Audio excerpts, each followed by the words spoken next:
Hi everyone, it's Margaret here with Learn to Simplify. Hope you're doing great on your downsizing journey. What are you working on at the moment? I have battled with postcards, which I have done a video on, and also with pictures, and that's been literally a 2-day project. I have been working non-stop on scanning all my pictures into computers and on the cloud, and it's working really well. I'm beginning to get a handle on it, but I've really got so many pictures that I've gathered over the years, as have most of you, and I think that is what makes Learn to Simplify special, because there are lots of minimalist sites out there, lots of people in their 20s and 30s, trying to live a very simple life so that they'll be able to save money and, retire and travel. But for me, like a lot of you, this has been my lifetime accumulation of stuff. And when you've got 30, 40, 50 years of cupboards and drawers and boxes, it's a different story. And it's not just different in terms of the physical nature of it, although it's been very physical doing all of this and emotional, but it's psychologically impactful. I don't know if you agree with me on this, but I know for sure, looking at pictures of my children and my ex-husband and the things we did and what the houses we built and purchased, the things we did together, it was really, it was both very difficult emotionally, and then it was also wonderful. And I just tried to pick pictures, because I sorted through hundreds of them, where we were smiling, where we were happy, and also some of the ones where we were thoughtful. And you can tell, it's so funny, it's probably kind of personal, but I actually remember the last picture that my ex-husband and I took together. I remember the place and the people that we were with. And I looked at his face, and I didn't see it at the time, but I could see he was gone. And it was a really powerful moment to look at that picture. I kept it. I did keep it, but it was just that you could sense it, but at the time I didn't. So pictures can be wonderful for, working through transition points in your life in a positive way. And of course, I know a lot of people are also looking at pictures with sadness. So anyway, pictures are pictures, and they're so powerful. But the next one I'm going to grapple with is jewelry. Now, as you know, I have a website, 60andMe, and 60andMe is a big community of women. I do videos every single day, and what has happened over time is my necklaces have become me. I don't know how that happened. I'm not particularly a necklace or jewelry person, but over the years of doing these videos, people seem to sometimes notice my necklace before they notice anything else. And I've now become identified with my necklaces. So, and I pick them up at charity shops and thrift stores, and I never spend a ton of money on jewelry because I just enjoy hunting. I like the hunt. So maybe that's part of the collectible mentality.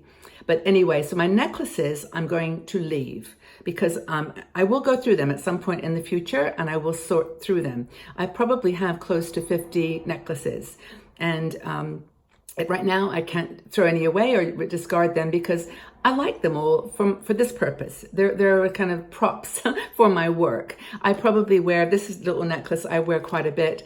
I wear simple necklaces, but for the shows that I do, people like the funky, fun, chunky, personality necklaces. So I'm gonna leave those. But I've actually got something that I started a couple of years ago, and I did it because I like doing it with my hands. It was making little necklaces out of cabochons.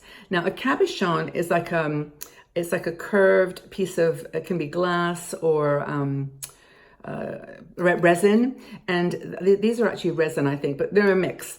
And what you do is you basically take the little cabochon, you put a piece of paper, like a card or some pattern behind it, stick it on, and then you put it into like a little base, like a little setting.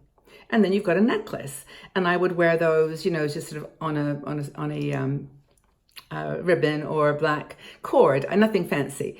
But these became quite they were an obsession. I made 10 at a time, and I would order these little bases and then wait to find cool picture postcards. And over the years, this is a little an example of one that just on my little Lakshmi. because you can put anything behind them. You can do all kinds of things. So that's an example. So I enjoyed doing this. Oh, I made one for my grandson too. This is really cute. It says Max. Oh, you name it. And I made some out of maps. I actually have a couple old maps, and then this is London. Anyway, you get the idea. But what's happened, da-da, I've ended up with this many. Can you see this? They're in a box. There's 200 lots and lots and lots of them. And it's very heavy. And I can show you. See that? I mean, honestly, and I've enjoyed doing this so much. I mean, there's no question that I don't enjoy doing this, but you know, I've got this one, I've got this one, you know, I mean, honestly, they're beautiful, all of them. I could sit here forever looking at them. But when it comes to moving around the world and being able to have some freedom from possessions, I've got to get these down. I really do.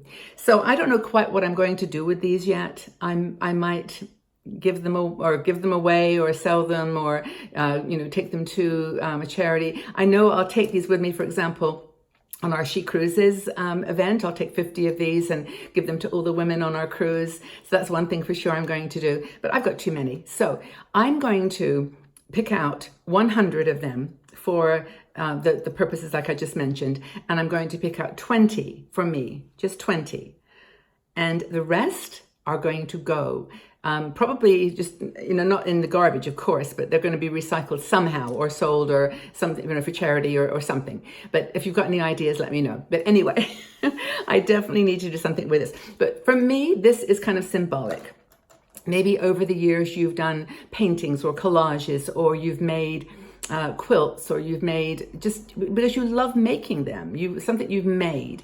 This is not a collectible like you know, a postcard, for example. This is something that you've made with your little hands, and you really don't want to you don't want to throw them away. You've got to find a way to recycle them. And so, oh yes, I made brooches too. Yeah. Anyway, so this is my next project. If you've got any collectible things that you've made yourself, any homemade crafts that you've made and that are now in boxes all over your house, and you want to start downsizing, maybe it's time to do what I'm going to do and decide maybe on a number of them. If it's quilts, maybe the top 2 or 3. If it's something small, maybe the top 20, like I'm going to do. And then the rest, find a new home.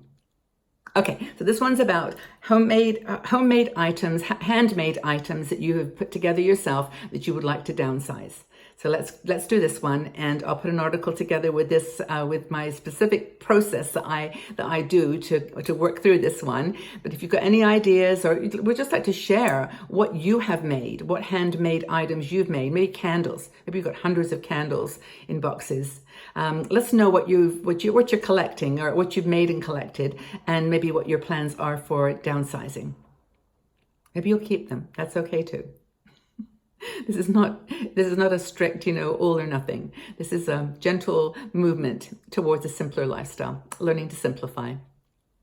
Okay, everybody, well, hope that you're having a great day, and I'm going to start my sorting now. But thanks so much for your support, for being here, and I hope this is helping you on your journey to learn to simplify your life. Take good care for now. Bye-bye.